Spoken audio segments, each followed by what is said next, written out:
Station Gang, and welcome to Ink and Insights, our weekly comic book breakdown show featuring our favorites from the previous week of releases from Marvel, DC, Image, and the Indies. I'm your host, as always, of course. Well, your co-host, Dr. Stu from Dr. Doom's Fan Club. I'm joined by my other co-host, E from 9 Panel Grid. E, how are you, brother? Good to see you this evening. I'm doing great, man. And I would argue you're the better of the two hosts, man. I try to just like ride on your coattails. Yeah, So. I mean, I don't want to blow your spot up, but yeah, I think that goes without saying. I'm flawless all the time, the time. But yeah, how you been, man? How's it going? Everything good? I'm good. I was telling you a little bit backstage, man. I'm coming in hot right off of work here. So you guys got me in the collared shirt here. I sans tie right now, but I am fresh off of work here. So yeah, my throat's a little cashed. But I think it's gonna be a good time, man. I'm ready. Absolutely. Yeah, we're doing it a little bit different tonight, man. We got a homie we met at Heroes Con back in June 2024. We want to get him on the show for a minute, so we're going to bring him on tonight to talk about his new Kickstarter venture, and then you will see him sometime in February talking with E, Nick, and I, and a more longer form interview. But yeah, let's bring out the homie, man, Morgan Herron. Morgan Stations. Hey guys. What up, man? Yeah, I'm doing good. How about y'all? Doing well, man. Thanks for coming through and making time for us tonight. Of course, I really appreciate it. I'm eager to talk. Yeah, absolutely, man. Well, like we said, yeah, we met you at Heroes 2024. What was that experience like? You know, at the Cosmic Lion booth. You know, how was that interacting with the fans and meeting and networking with other creators? It was a lot of fun. It was my third convention tabling overall. It was the best convention experience I've ever had, and that was actually my second Heroes Con ever too, and it was my first time tabling as a creator, so it was really, really special. It was awesome. Yeah, absolutely. It was great to get familiar with you guys and with Cosmic Lion, like the whole brand. It was super dope. So yeah, I know you're trying to get a table there this year, so I hope to see you guys back and you with your own table and all that. That would be amazing. For sure. Yeah. So, man, tell us a little bit about Frankie Boy Monster, right? Tell us a little bit about the book, how the book came to be, the genesis of the book, and what you got going on right now on Kickstarter. Yeah, so just to talk about Frankie Boy Monster as my comic series. It's about a 12-year-old boy monster named Frankie, and he goes on misadventures and fights the real monster alongside a single dad named Dr. Fritz Lang. It stems from my own real-life experience of being an only child raised by a single mother. So yeah, it's got heart, humor, and fun genre fiction. So the real life elements doesn't make it depressing or anything like that. So yeah, it's a lot of fun. And you're writing and drawing this up to, I guess, what issue 4? You got a new artist coming on board, right? Yeah, I wanted to collaborate with Jorge Pena for issue 4, which is what's on Kickstarter right now. He's a great Colombian cartoonist. He has a real surreal, surrealistic horror style that I really, really took a liking to. Actually, he has a pinup in issue 1. If you look in the back, he was one of the first people to reach out to me about publishing pinups in issue 1. So that's how we initially met, and we stayed in contact over that past year. And eventually I decided, you know what, we should try working on a story together. And he's my second collaboration overall, but my first full length story. Yeah, there he is for sure. Right here. Yeah. It's a great father and son portrait of Dr. Fritz Lang, Frankie. When he first sent me that, I was like, yes, that's perfect. I'm totally gonna steal that for a panel at some point later in the series. So yeah. Dude, that's awesome. Yeah.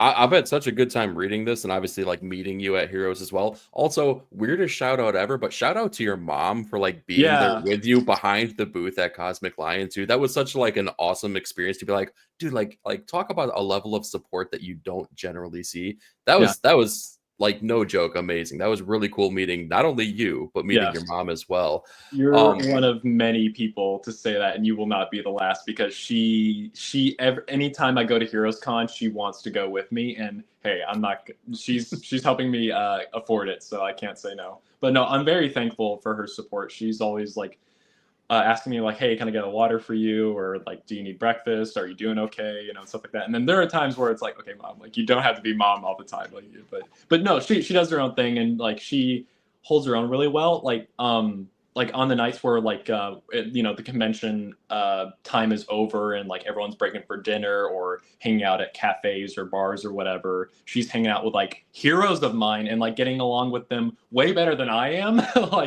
like Oh.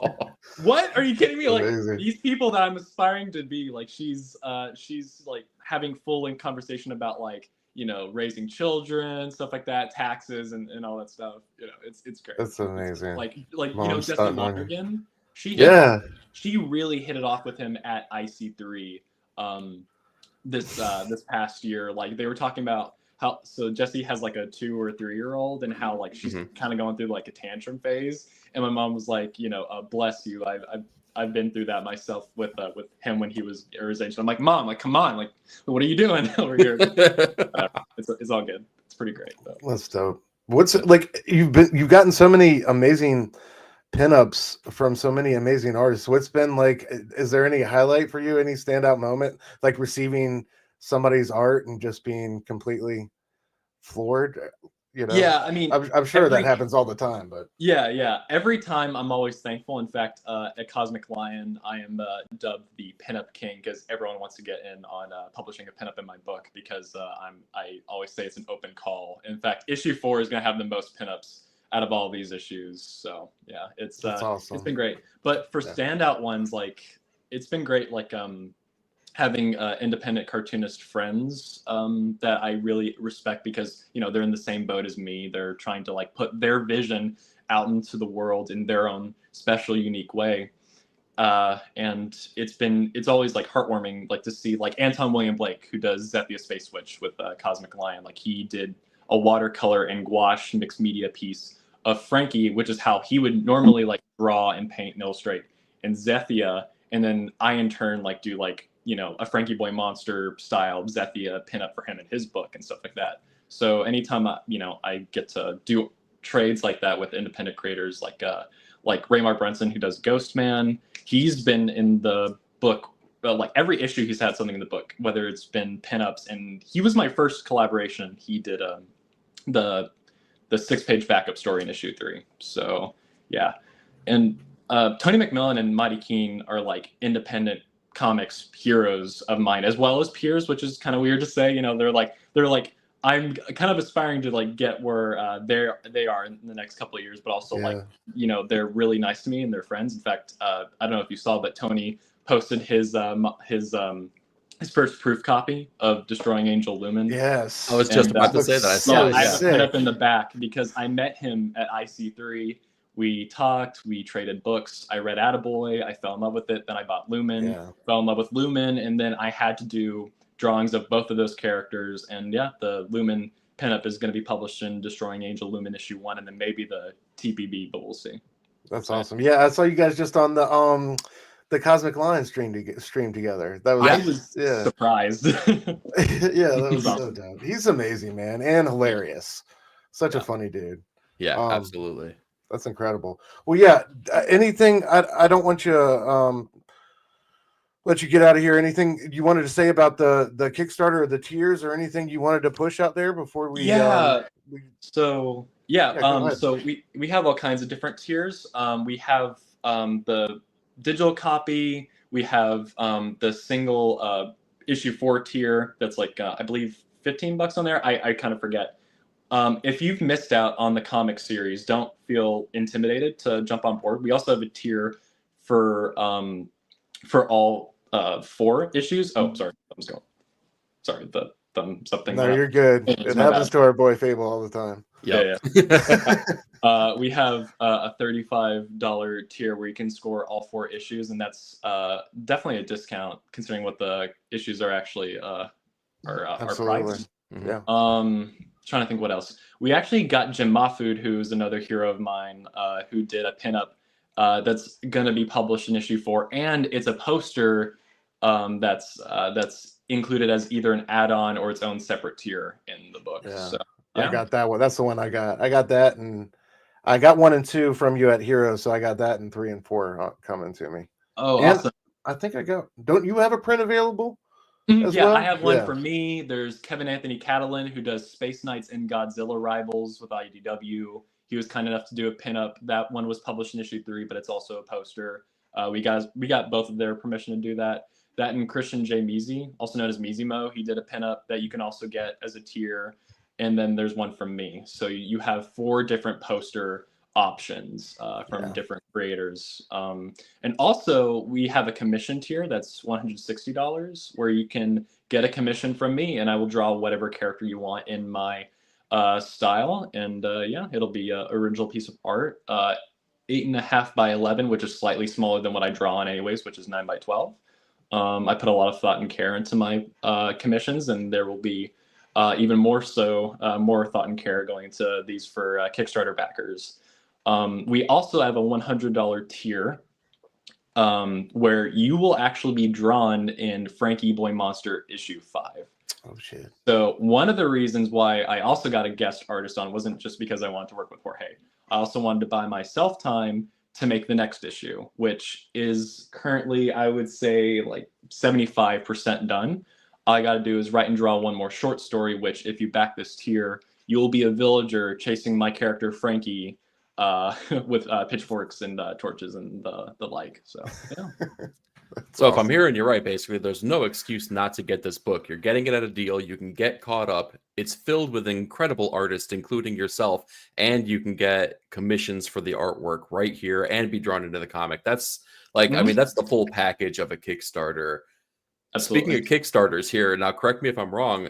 Now I don't remember if issues 1, 2, and 3 were part of the Kickstarter. Is this your first experience kickstarting a book itself? This is my first time kickstarting anything. We've the print run has always been pretty low. Like we never had to justify, or I shouldn't say justify. Sorry, bad use of words. We never had to use Kickstarter to kickstart the first 3 issues. The reason why we're running this Kickstarter is to, yes, print issue 4 and anything else that my publisher needs to publish, but it's also to get Jorge Pena his page rate. So yeah, right on. That's awesome. Either way, like, you're supporting all of the artists that are included in this book, especially in issue 4. So yeah.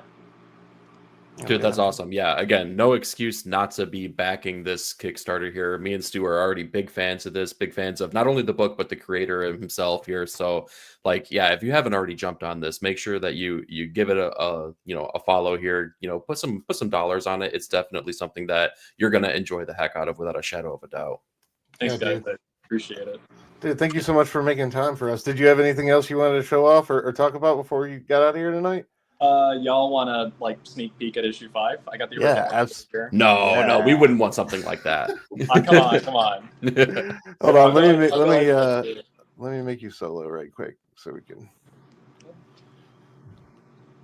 Yeah, so to show that I did in fact work on issue 5, here's the cover. Nice. Oh, that's awesome. Yeah, the one of the big monsters that Frankie will be fighting in issue 5 is the Red Death from Edgar Allan Poe's short story, Mask of the Red Death. Dude, that's one of my favorites. Dude, yeah, I'm a big Edgar Allan Poe fan. It's really fun, like taking like monsters and open domain things and putting my own twists on it. As a creator, it's been a lot of fun. So I got to draw my own version of Mask of the Red Death. I always said that, like, if I had to adapt, a poem as a comic, it would have been that short story, or by Edgar Allan Poe, because like I'm a big fan of his, and always liked the way he conveyed time. Like, you really get a sense of like the urgency and the pace of his of like the words like he chose, and I wanted to do something like that visually with my characters. So yeah, it was a lot of fun. That's one of my favorites. Poe is huge here in Richmond. He's native to the area. We got the Edgar Allan Poe house, which is from like 1812 or something. It's one of the oldest houses in the city. So like, yeah, Mask of the Red Death is a big one for me, man. Prince Prospero. I love the characters in that, and just the different rooms with different colors and all that. Yeah, it's fantastic. He makes. Prospero definitely will make an appearance in the short story for Frankie as well. So yeah. I'm thinking about giving Frankie a pet at some point. I'm thinking about like making it a black cat that's missing an eye, like the Black Cat short story. You know, I think that'd be dude, that'd be okay. great. I feel like I got to do that. I was thinking about giving him a dog, but I was like, I don't know if I want to give him a dog. So I think that might be better. So we'll see. Cat's definitely, I think, more on brand. Yeah, absolutely. Yeah, for sure. Yeah. Well, yeah. Well, Morgan, thank you again for making time for us, man. I'm gonna drop the Kickstarter link again in the chat, and yeah, encourage everybody to get out there and support an amazing young writer and artist, and hope to see you at Heroes this year, brother. For sure. Can't wait to see y'all again too. It'll be great. Awesome, man. All right, well, we'll see you soon. Talk to you soon, brother. Thanks, man. Peace. All right. That was awesome, dude. Yeah, first of all, yeah, how amazing was that? Like, I mean, make sure, you support his Kickstarter, man, because again, like, I can't say it enough. Like, it's such a fun comic book, and like, it's hard to convey over stream like this, but like, there's a level of quality with this book as well. Like, in the world where we go pick up our, Captain Americas and Batmans and whatever, let me tell you, like, the paper quality on this, pretty darn flimsy. It's going to be bent and creased as soon as you open it up here. It's going to have fingerprints on it.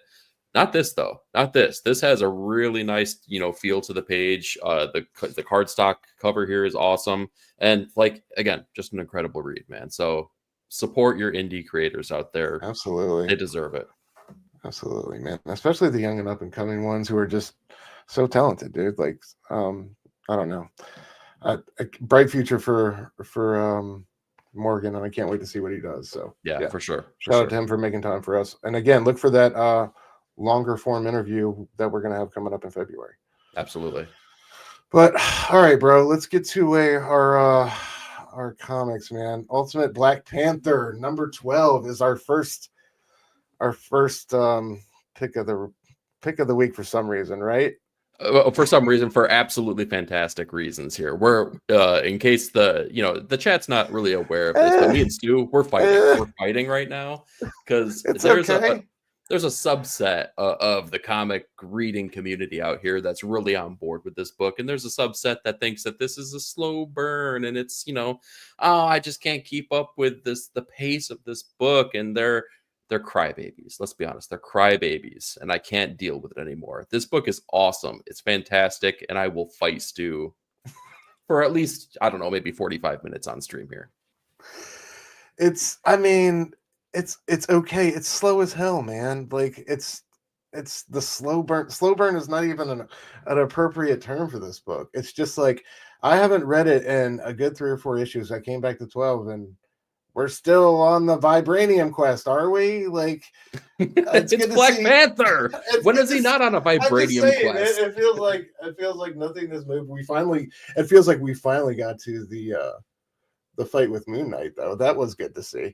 But yeah, I don't know. Caselli's art was killer. That was the big plus of this issue. Big time. The story is just like kind of a snoozer, though, for me, man. It's just, I don't know. Let's talk about what you love most about it. Let's start there. Well, and let's talk about these pages that you call a snooze fest. Let's hold on. I said his art was the best part of it. I'm not going to talk. And then you called it a snooze fest. Caselli is the man, dude. Let's talk about page 1, where Moon Knight gets his face ripped off, and you call this a snooze fest. You say, "Oh, nothing really happens in this book." Come on, are you serious right now?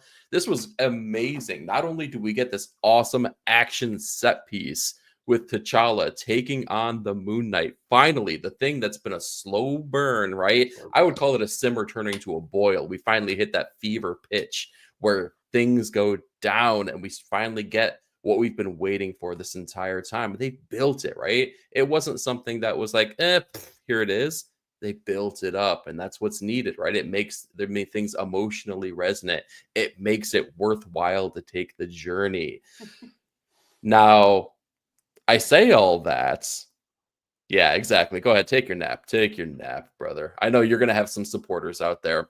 I say all this. I say that we get this wonderful action set piece, though, only to say it's a little bit of a rug pull, because what we come to find out on this is that none of that really happened necessarily. It was actually the vibranium. It was part of the vibranium that Stu is apparently not a big fan of.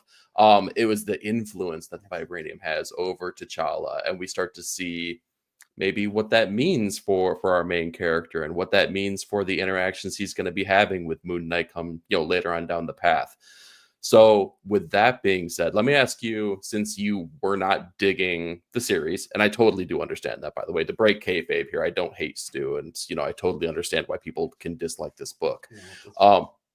What was your thought about that whole thing? Because I loved the beginning of the issue, and I kind of loved the turn that it takes, where it's like, oh, it didn't really happen, because I think it was disappointed. Like you earned. said, it was the one exciting thing that happened, and that's fake. Okay, I tried to offer disappointed. Yeah, I was like, oh wait, we got the fight. Oh, the fight's going down. Here we go. No, wait, no, it's not.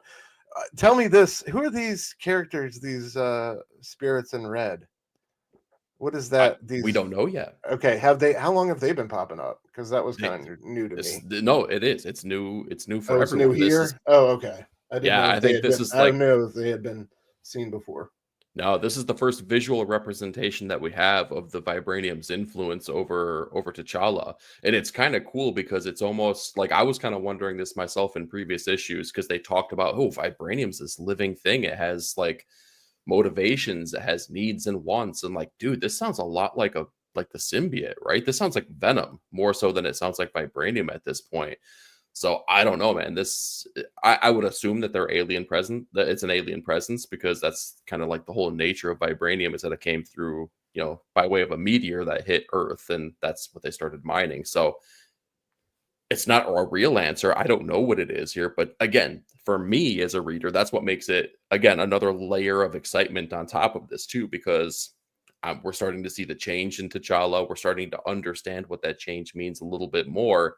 And now on top of those things, we're starting to see the action take place on top of it too, because while we do get that rug pull, we get a little bit of a payoff at the end. I mean, would you disagree with that? No, I mean a little bit. That's technically a true statement. Okay. What was I going to say? Oh, on the fill-in art here, like, because I haven't. You got to help me out, because I haven't been too hip to it lately. Mm-hmm. Has it done as good a job as like Ultimate Spider-Man has? I think it actually has. Okay. I think, if my memory is correct, the fill-in artist has been Carlos Nito for either the entirety of any kind of fill-in, or at least the majority of it. And I think that he's kind of reached those same, he's kept it stylistically the same, and he's had moments where he's hit those same marks that Stefano has. All right. Yeah. Okay. Well, there it is. Absolute Black Panther number 12, guys. All right, Stu's done talking about this. I'd like to stand on my soapbox for a little bit longer though and talk about this book, because it's still incredible. Come on, that ending, dude. So come on, if no one's gonna say it, we get the rug pull, but we get the fight at the end, and we get to finally find out whether or not the Vibranium is actually gonna have its influence over him. Basically, Moon Knight is promised a win. He's coming in here with full bravado on stage, going like, this fight isn't even a fight. And in the previous issue, he came to Wakanda basically saying, I'd like to offer you a peace treaty. I am in no business of doing war whatsoever. All I'm asking for is that you simply give up your land to me. You're like, that's all I'm asking here. We don't have to fight over this. Just do what we say, and everything will be perfectly fine for you. The dude is like tier 10 machismo, and T'Challa knocks him down a couple of pegs here, and then still has the self-control to, I don't know, man, like kind of keep his wherewithal to not let this influence of these dark figures kind of take over him. All right, fill me in here. How did he come in contact with the Vibranium so that it influenced him in this way? Like, was it that big thing underground that he went to visit with? So that's whatever that is. It's basically like the opposite of Vibranium. That's what the Moon Knight was trying to go after in Raw, because it's basically like a catalyst for like growth, whatever growth means, right? Like, but it's like immediacy of it, right? Like everything is going to become overgrown and like extraordinarily populated. So that could mean a million different things. It could be wildlife, it could be Earth itself, it could be power manifesting, a lot of different ideas. The Vibranium at the very beginning of this series, and I think it was in Ultimate Invasion, was T'Challa's father dying and the mantle of Black Panther being handed down. So that was his first exposure to vibranium itself by way of him taking up the mantle and wearing the suit and being exposed to the things that give him the powers. So through that, that's how he was exposed to it. So we've only been living, or I should say, he's been living with it for about a year's time at this point. And now he's seeing that unlike other Black Panthers in the past, he has a deeper connection to the vibranium. And that's what the witches, the warlocks, whatever these people are. I don't remember necessarily the name. Come yes, on, how do I know it and you don't? I don't know. Apparently you like the book maybe just a little bit more than you're letting on. No, don't do that. You don't maybe do that. No. Yeah, you walked into that trap. No, so they're saying that he has a deeper level of connection to the vibranium and a deeper connection to whatever it is that's influencing him. So he's kind of like almost a prophesized character at this point. Okay. Doesn't that sound cool? Doesn't that sound amazing? Doesn't that sound like you want to run out to your shops right now and support Brian Edward Hill? I love Brian Edward Hill. Yeah, I'm still in mourning over that, what they did to that poor Blade run he had going on. Good Lord, they just massacred that every way from Sunday. When in doubt, you can continue on with his ongoing series, Ultimate Black Panther, coming out from Marvel Comics every single month. Oh yeah, absolutely. And Stefano Caselli is doing a fantastic job on art, man. Again, I love this Black Panther design and just the look of the character and the mask, and he looked badass here, dude. That would be a proper Ultimate Black Panther type of scene. They need more of that type of action in here. So they deliver what you want, and yet you're still poo-pooing on it. Well, they took it away from us, but they kind of give it back to. Hey, here's what the series could be. But you can hit snooze one more time. You don't have work for another 30 minutes. All right, I'm curious about this because it was the first thing that came to mind when I was reading this. What was your opinion on the movie Iron Man 3? I'm assuming you've seen Iron Man 3, though. Of course. Jog my memory, though. Which one is that? Two?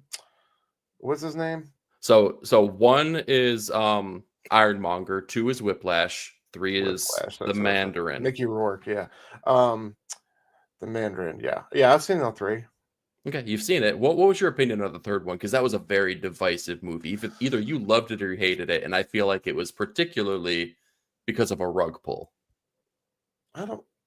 What was the rug pull, man? I don't know, man. You got to refresh my memory. I thought it was solid. I don't know. Now I'm scared to give my opinion.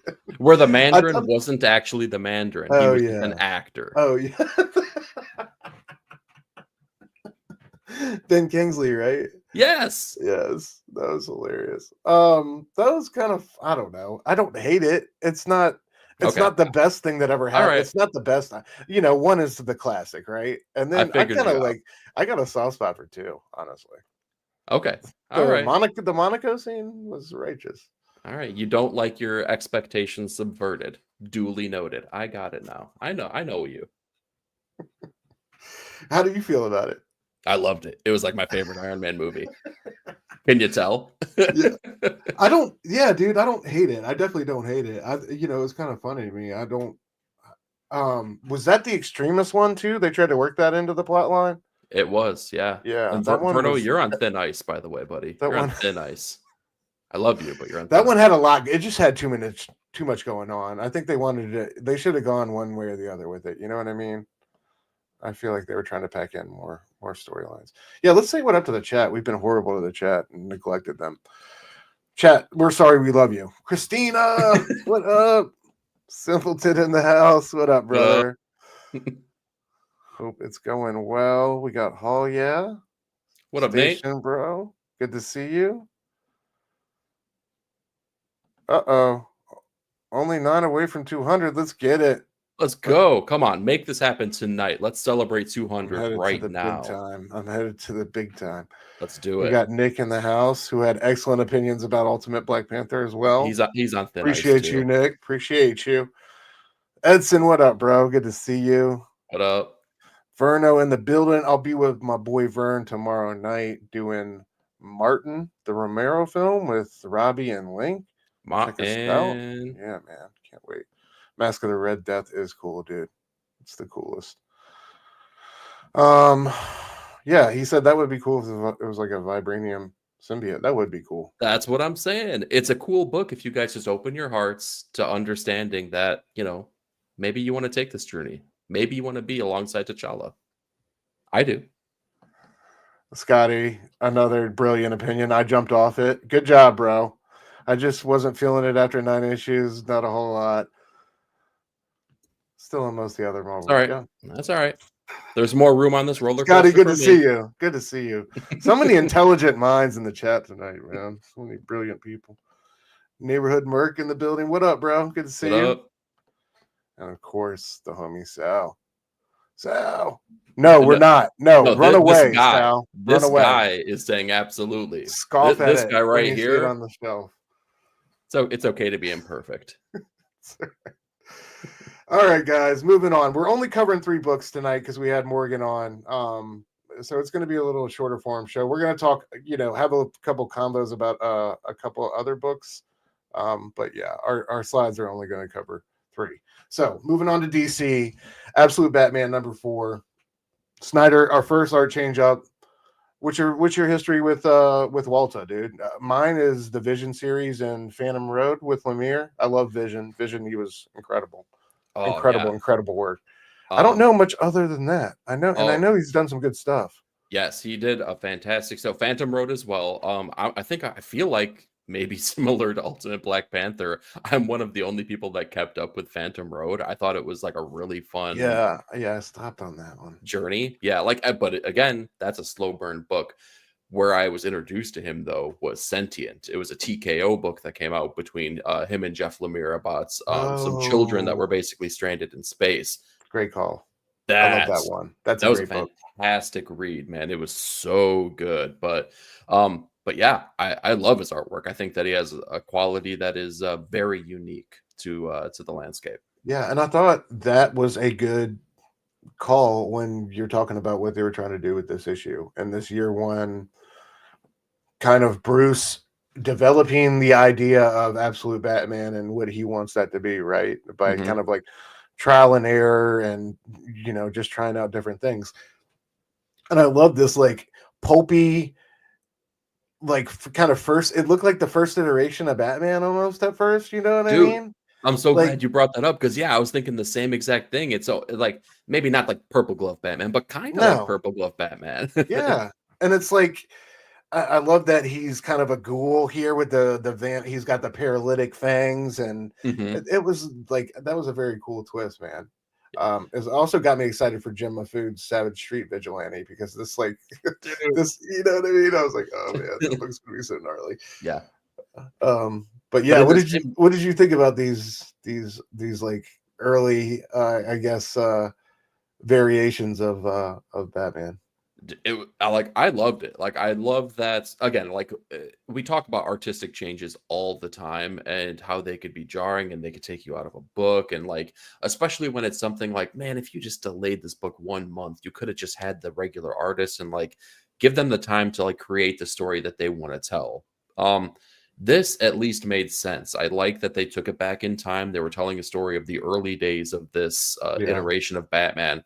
But in that same vein, like we were talking about, this is like totally early proto Batman where he didn't even know what he wanted to do. And I love that we get this first scene where like he does okay. He kind of falls on his face a little bit and he's got the fangs. He's totally theatric about it. But at the end of the day, he goes back and he's like, that was stupid. Like, this isn't Batman. He's taking the fangs out. He's like, I can't, this isn't what I'm supposed to be doing. And we're like, yeah, I know. I agree with you.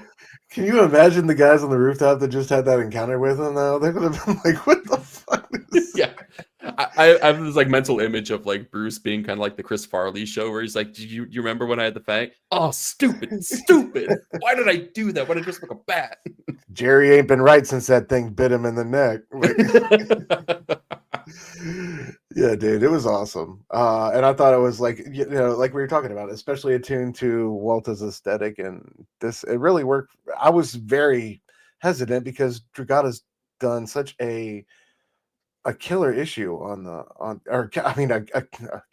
killer job on every issue, both with the flashback art and like the feeling of the modern Gotham and everybody who inhabits it. So just the world building he's done has been insane.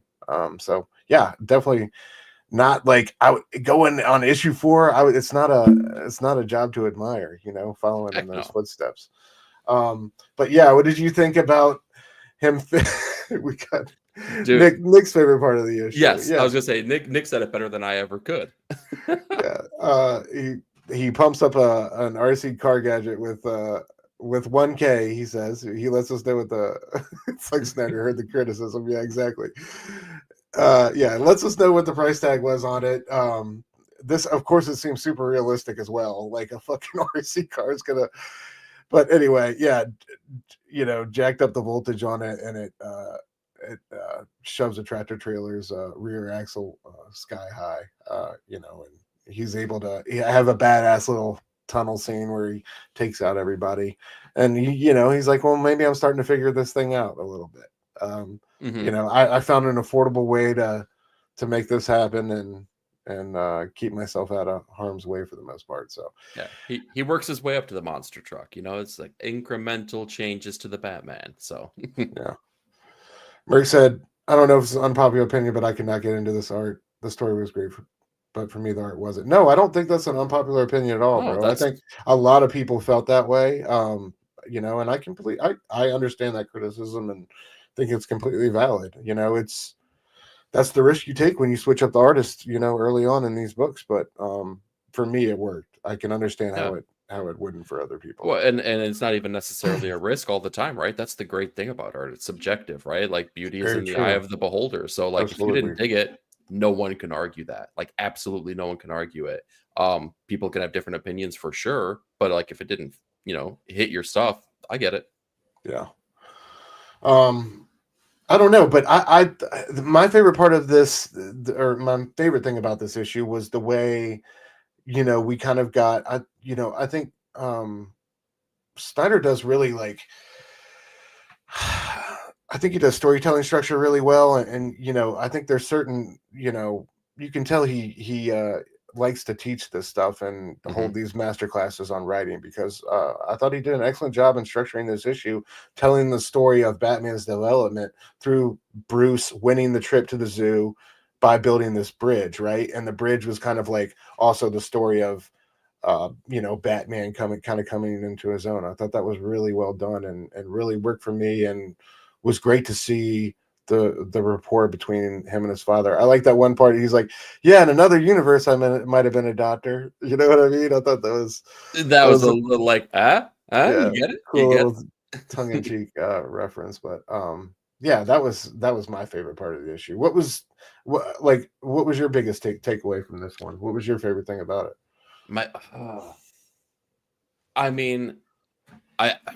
I don't know. There's a couple different moments here. I think getting to see Child Bruce. Here's the thing. I really love the structure of the story and kind of what you were talking about, how it kind of goes back and forth between Child Bruce and his father to not modern day Bruce, but Bruce as he's trying to figure out what Batman is and what Batman means. The problem I have with that is that it's so well done. And Scott Snyder's done it, like almost kind of perfected the formula. Yeah, that exactly what's happening, because this is not the first time that Snyder has told this story in this way, and it's not the only time that Snyder has told this story in a Batman book this way. So I appreciate it, and I thought it was extraordinarily well done. But I saw beat for beat for beat every single thing that was coming down the pipeline for this book. Like nothing was able to take me by surprise, and nothing was able to like really like have like an aha moment for me.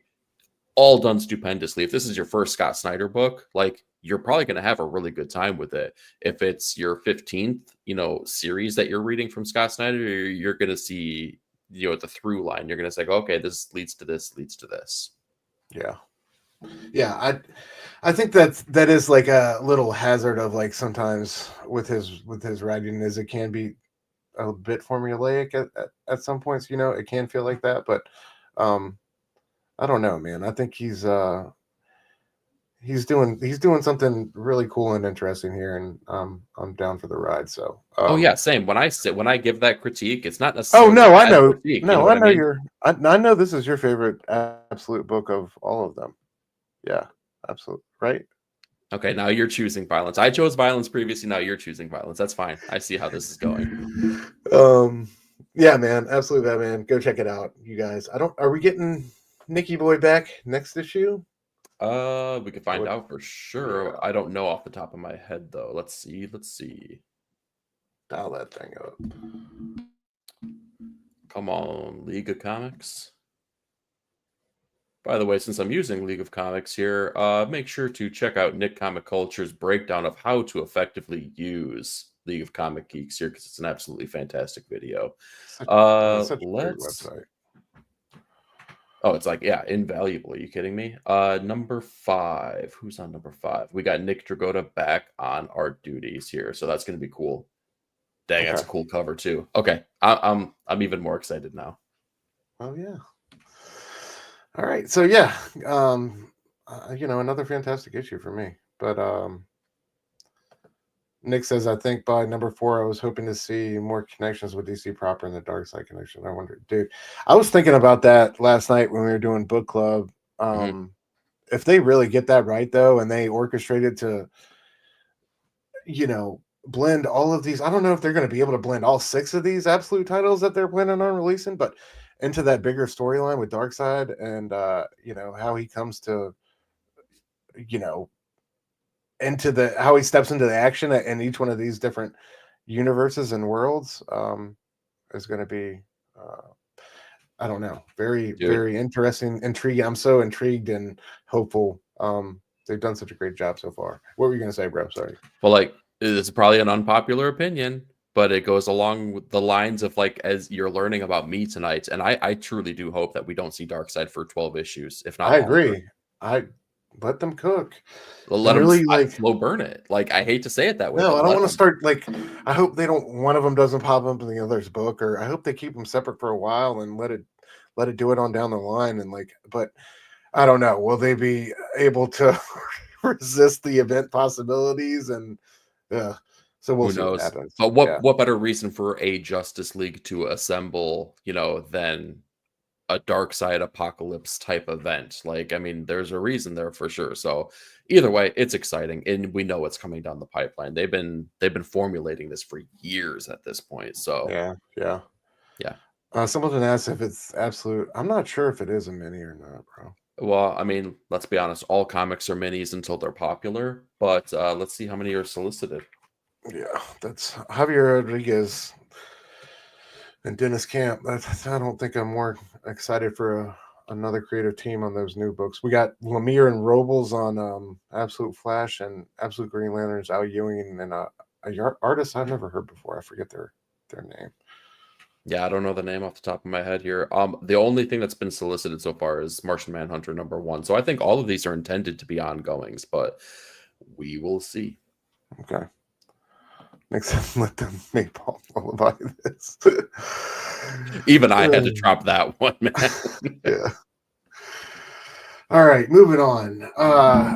This is where you gain some respect and some of your reputation back. You know what I mean, man? This was a great. This is a great book. This is a great book and recommendation. Juvenile number. I read number 1 and 2. Fantastic art and story from Jesus. What is that? Orellana? Yeah, Oriana. I think. Yeah, one of us is right.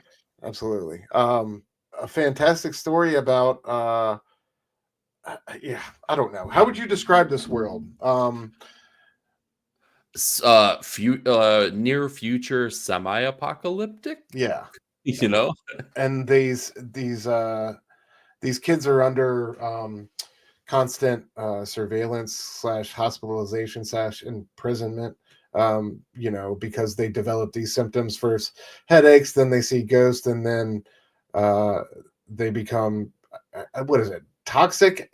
I was kind of unclear on it, what exactly they became in the end stage of the illness.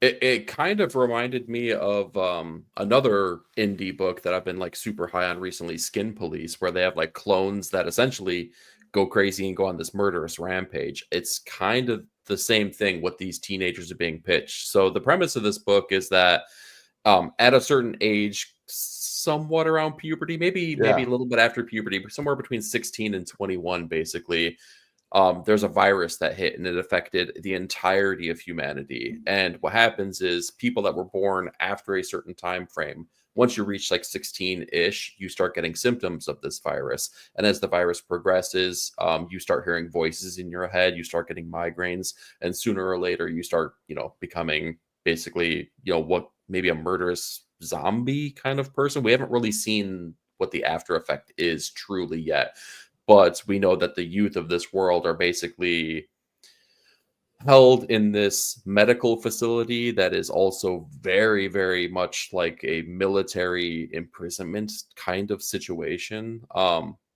So that's kind of like the backdrop of what's going on here. But you were doing a great job describing the issue here, so I'll let you continue. I think you were doing a much better job than I was.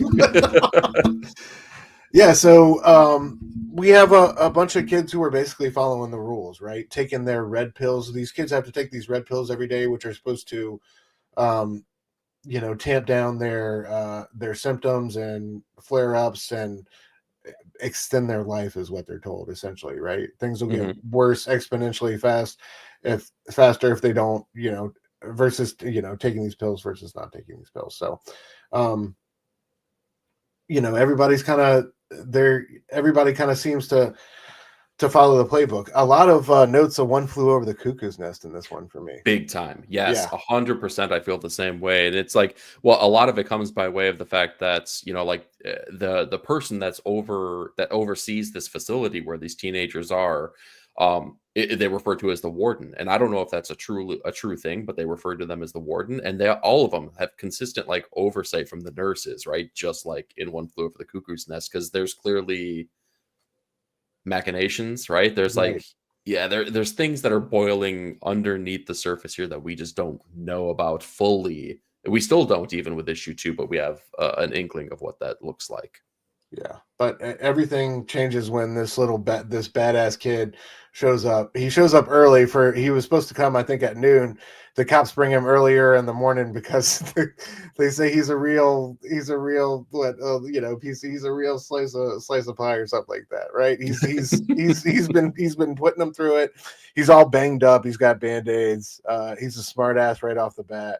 But he's also, he also seems like he knows how to play the game, right? And immediately he's a disruptive and influential force amongst the certain members of the population.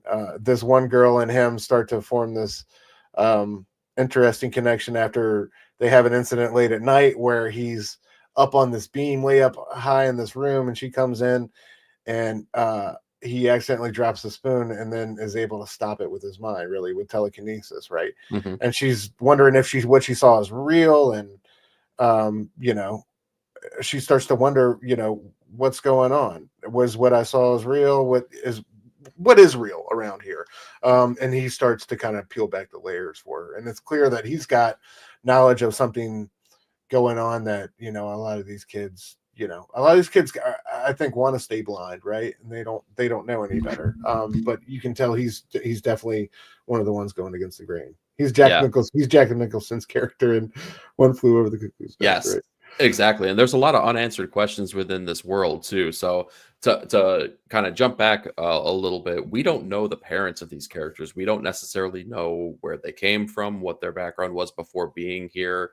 We know nothing. We're kind of dropped into this world, and it's like, okay, pick up the pieces as things go on. So all we know is that these kids are here. They definitely are not part of a family, and there you get to see the interpersonal connectivity between them and the other kids. So there's a lot of like high school drama type of situations that come up where, you have the group of mean girls, you have the jocks and things like that. But it's very much downplayed, right? It's not like we're not watching a teen drama necessarily, but it's got the elements of that as a backdrop of what's happening. All the while we know that there's these things with the pills, right? And the world that's happening.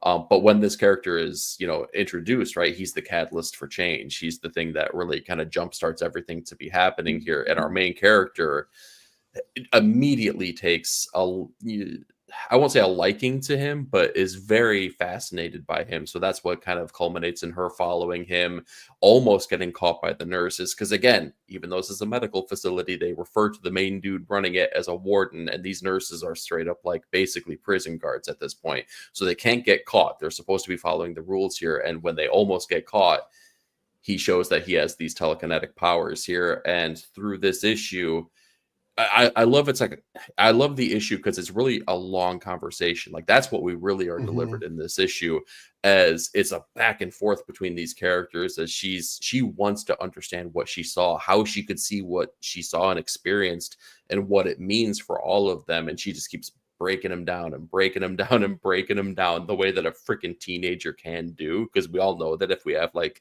children or young adults in our lives, they will definitely eat away at you. Yeah, that's what that was one of my favorite parts. She's like, can you read it? At one point she's like, can you read the, because spoiler alert guys, sorry, but he can also he can read minds to some extent, but it's only to children. And she finds that out when she asks him if he can reads the adults' minds. And I like how he said that no, the adults, I can only get like abstract thoughts or feelings or whatever.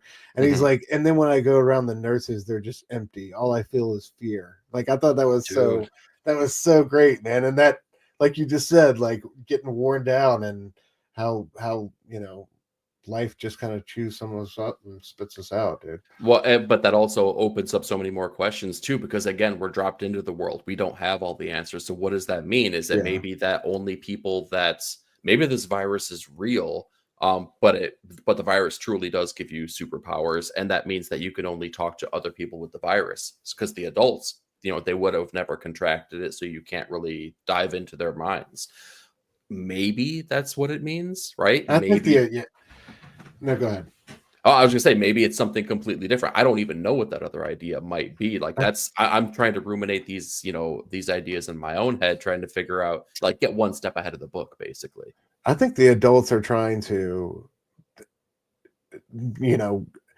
get a hold of this power or whatever it is via these operations that these kids keep disappearing for. You know what I mean? I think they're trying to figure a way to harness this, and they don't want the young people to have control of the world, basically, the powers that be. They don't want to. They want to give up power. I think that's the other part of the book that we haven't really explained too. So as you go through this process from 16 to, we'll say, 21, you take the pills to suppress the virus from affecting you up until the point where you're basically like on a waiting list to get a surgery that will then make sure that you never are affected by this virus, supposedly. Yeah.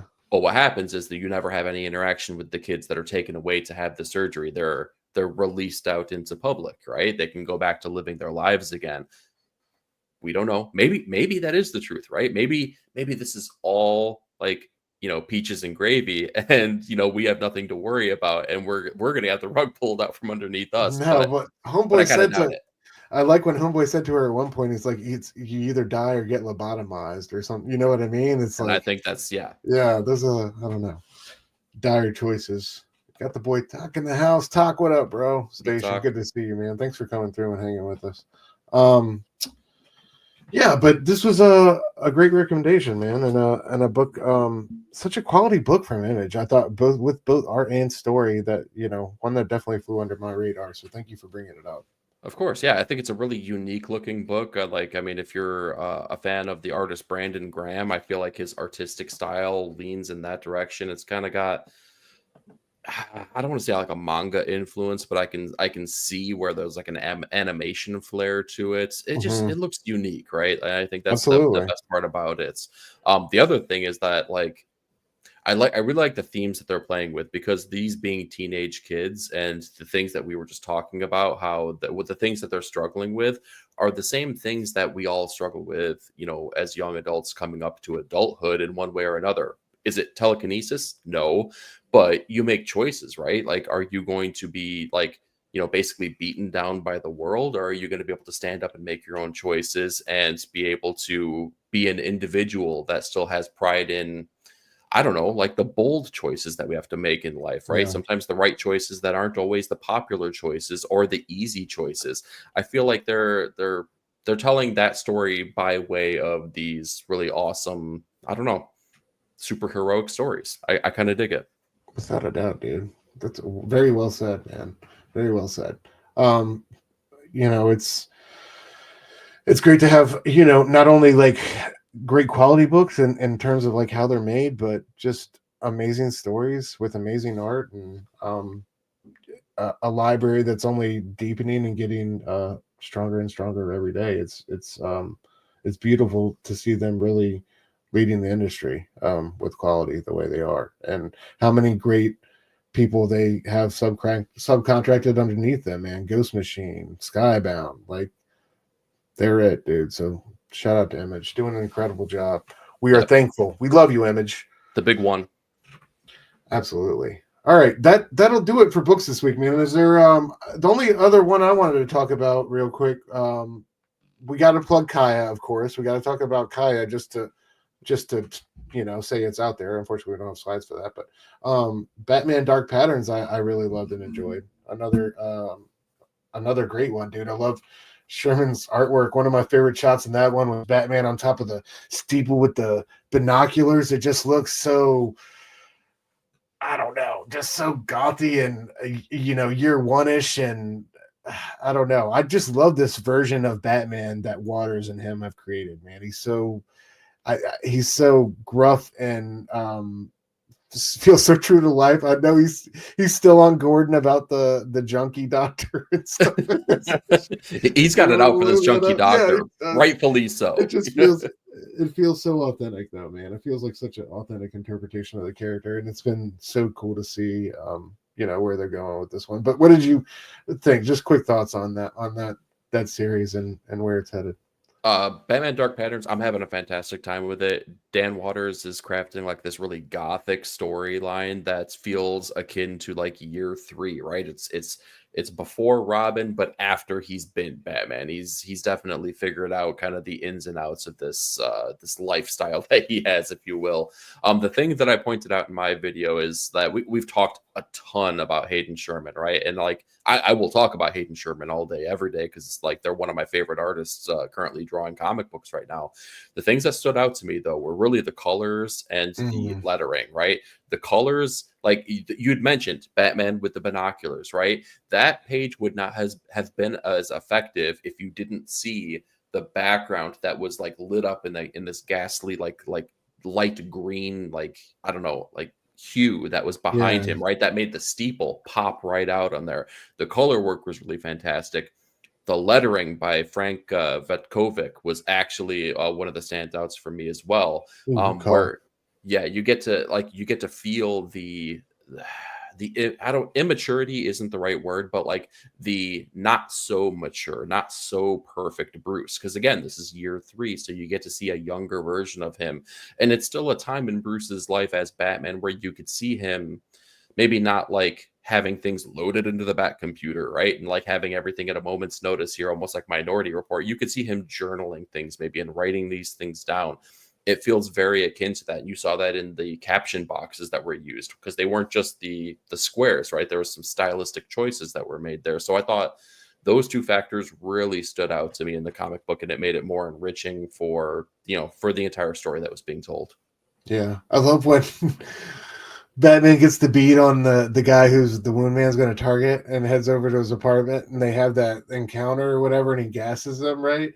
Yeah. And then he's incapacitated, and Batman feels bad, so he's going to get him medical help, and he throws him over his shoulder and dashes out of the apartment with him just as the guy who had been the target is walking up, right? And it's Batman and the Wood Man fly by. He's like, get out of the way. And the guy's just like, man, this fucking city. Well, I love too that Batman, like in preparation, he's just like, what you see on the television isn't true. Everything with like people that are chloroformed, it's a precise, and then he chloroforms and he's like, shit. He's like, oh god, I gave him too much, let me get this man to the hospital. That's the worst too, because he has to take him to that creepy doctor and eat crow. The doctor's like, gave him a bit too much, did you? Oh dude, like the creepy doctor. So yeah, he is so creepy too, man. Like you can't hate on Bruce for, I don't know, not trusting him, because like, talk about an untrustworthy person. That dude is creepy as you get. Yeah, because I love the way Sherman's line work, like Batman and Gordon, the facial, it'll just be so rigid, right? And like when you get to that doctor, there's just something aloof and off with his Yes. eyes and like the way his face sits. It's just so well done, man. He never Such doesn't have like fantastic. this little like smirk on his face. Right. Like, It's so just pleased with nothing like, feels like oh, fully formed. Yeah. It's so yeah. good. Fucking A. Great book. Batman Dark Patterns. Yeah, absolutely. Phelps in the house. Oh, thank you, dude. brother. You're one of the best supporters on YouTube, man. Love you. Like, no Appreciate joke. you. Yeah. Phelps. Yeah. We appreciate you. Thank you for always coming through and supporting us, man. All right, man. Yeah, that'll do it. As always, Kaya is out there, written and drawn by Wes Craig with Jason Wordy on colors, correct? And Ann World Design on letters. Yep. One of the best books on stands. It's coming up on a little hiatus. Going to take a break while he probably catches up on reloading those issues so we can pump them out. But yeah, go check it out, man. We're about roughly halfway through our journey, you would say, right? You said he's going for about 50 issues. Yeah, he said 4 volumes. So if this is the end of volume 2, yeah, we're about at the halfway points. But again, like I would stay on this journey forever and ever. Like, hopefully this is something like Bone, where sure, Bone ended, but then Jeff Smith was like, well, crap, I kind of still love this world. So he kind of just like kept putting one shots out. I was like, hey, well, things are still happening. We'll go check it out. We'll see what's going on. Yeah. Can't leave the game alone, man. Can't leave the game alone. But yeah, I don't know. So I don't know. I forgot what I was going to say.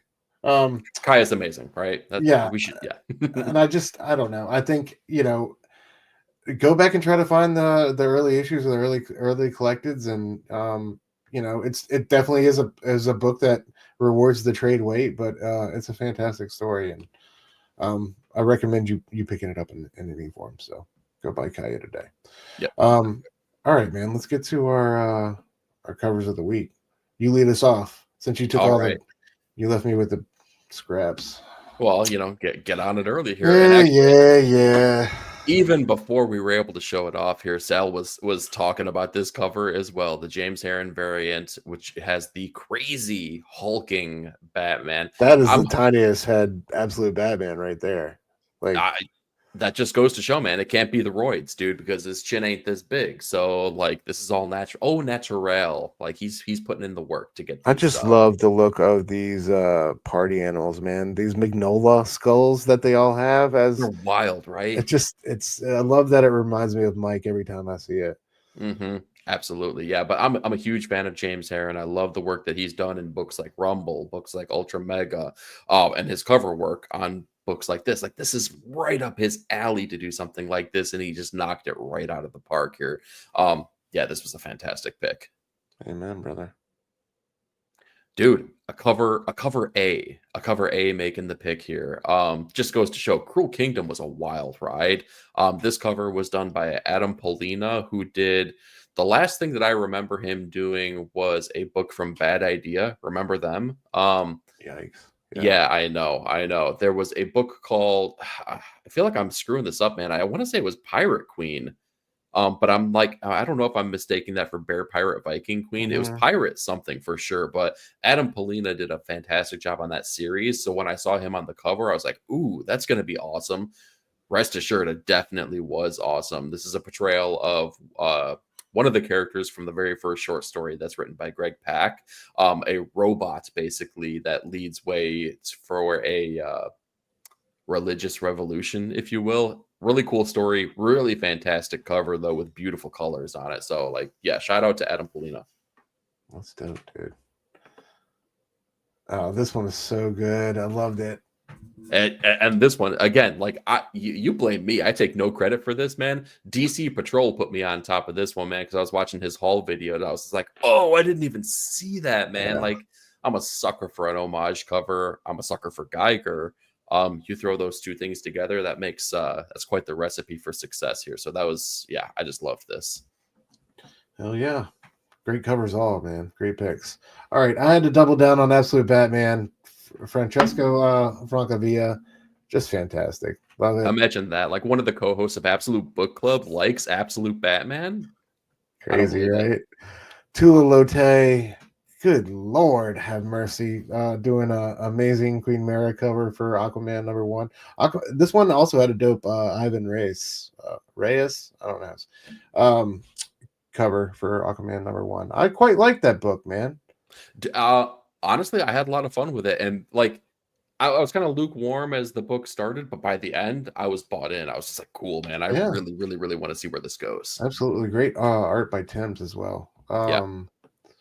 Oh shoot, skip through my Joe Quesada doing Elektra. Okay, yes, please. Okay, thank you for pulling this, because this was one of my picks, but I couldn't find an image that didn't have that stupid. Yeah, that's ridiculous. Red band. I had to Google. I had to do a little Googling myself, sir. Yeah, like it was. Like it's some crazy porno magazine. They're OD with the red band stamping, man. It's like, come on, Marvel, chill out. And it's not like just the joke's on you. Like we all know these books, we all know these books are like, just you got a little blood splatter in it. That doesn't count. Like if you're gonna go for it, man. Yeah, don't just use it as an excuse to charge us $7 or whatever the hell these are, because they're all of them. If it's working for them, I guess more power to them. Like I bought it because I'm a sucker who likes Daredevil, and I was really ticked off by the fact that it was not a red band worthy book. Like like you just said, if you're gonna go for it. Yeah, and especially with Daredevil, like have some fun. I mean, it's disappointing that like one of the things we've been crying for since, or at least I'm speaking for myself here. One of the things I've been crying for since it's been gone was like the maturity of Marvel Knights and books like that, and the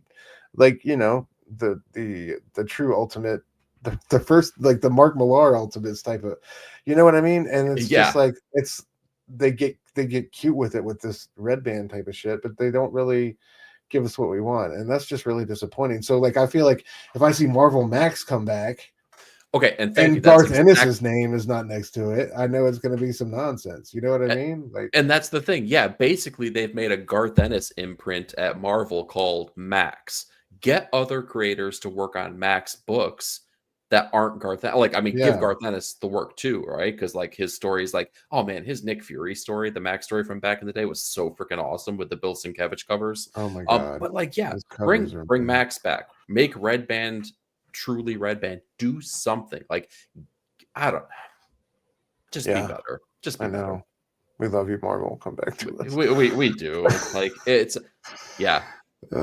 all right. Yeah, that'll do it for covers of the week, guys. Let us know if we missed any good covers in the chat or on the rewind.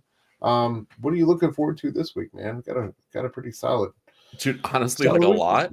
Yeah, right. Like a lot of books. Ultimate Wolvie obviously is my #1 for sure. Chris Condon, let's go. Like that's going to be a freaking banger. I'm excited to see Capuccio do Wolverine too. They did an amazing job on Moon Knight. Dude, the preview pages look killer too. Like I'm so freaking down for this to be a good book. I'm really excited for it. Batman and Robin, like it's already proven itself to me. I was very trepidatious about a year 1 book because that title holds weight, right? Like you cannot just throw that out there without it warranting it. 3 issues in, with this being issue 4, I think it has more than proven itself that this is very honestly and very truly something worthy of a year 1 title. I think this is going to be a special book that people talk about for years and years and years. So like if I had a 1 and 2, those would be it. Oh God, do I say New Gods next or Skin Police? New Gods. Like, you say New Gods. Jesse Lonergan, dude. Okay, Jesse Lonergan probably puts it over the top. Skin Police, it needs as many kudos as it can get. Though, yes, you're right. You're absolutely right. Jordan Thomas is doing fantastic work. Not Thomas Gates. Daniel Gates is the artist on there. He's doing fantastic work there too. It's Matt Cave has something going. Or no, I'm sorry, this is an Oni book. Either way, indie books is where some special stuff is happening here. So seriously, if you guys are a fan of like Jeff Darrow, Mobius, indie / European comics, and weird body mod type of stories, like Skin Police is your jam. It's a fantastic indie comic, and shout out to E. We covered it issue 1 back on the show previously, but that one's been fantastic through and through. Also, Moon is Following Us is another one that hasn't really and that's how how crazy is it? Like, I'm sorry, I talked about basically all the books that are on screen, and I'm sorry about that, but like, we're spoiled this week, man. Like, Yeah. when the moon is following us is like pick number 5. That's wild. Yeah, That's and dude, I've been loving fucking Tom Riley's art and G.I. Joe. same. Yeah. So good. So good. Just love what he's doing. So I'm looking forward to that too. Yeah, it's all wins, man. Good week. Super great week. Absolutely. And I love what you said about year one, Batman and Robin. I love how inspired it is with the original iteration of like that title, and how it's kind of like a love letter to Mazzucchelli and that story, but it's also its own thing. And man, that cover right there for all the art's been freaking amazing. So. You took the words right out of my mouth, man. I was about to say, just that cover alone right there just tells you everything you need to know. If you don't buy that book for the cover alone, what are you doing? Right? Like, get on it. Definitely. A bunch of great books coming out. So excited to chop some of these up next week, bro. Hell yeah. So yeah, what do you got coming on? Same thing as always, bro. I'm always going to be here Wednesday nights with you talking comic books. But on top of that, you can catch me Monday mornings here with On the Pull List, where I go over all of the previous week's books, go over my thoughts about them, give you my top pick of the week, my runner up, and, go over everything that I was loving, hating, and everything indifferent. Oh, yeah, absolutely. Guys, check out He's On the Pull List. Honestly, just great reviews. Listen to him every Monday morning at work. I really do. I'm not saying it just because of my friends. They're idiots, really. But Nick and Robbie, when it comes to weekly reviews, you hit all three of those guys on early in the week with Robbie, then Nick Saturday, and Monday. They're not going to steal your one. I love it because they all cover different books. They all manage to find a way to be different from one another, but also give you quality reviews. So I was about to say, that's the great thing, is like we all have different takes too. Like, yes, and that's absolutely. That's the great thing about all not of us. All a echo chamber. Yeah, mm-hmm. Absolutely. I mean, some of you guys like Ultimate Black Panther. But God love you. We're here. So have I mentioned Power Fantasy yet? Read Power Fantasy. Don't try to soften it up with a book I like. Absolute Book Club was last night on Fable's channel. He did an amazing job hosting. Really, and put together amazing intros and outros for us. It was a great show covering Absolute Superman 1, 2, and 3 with the homies, Matt from Bumpkins TV, of course, Fable, Scotty Vaughn. We had the homie Sergio and Talk.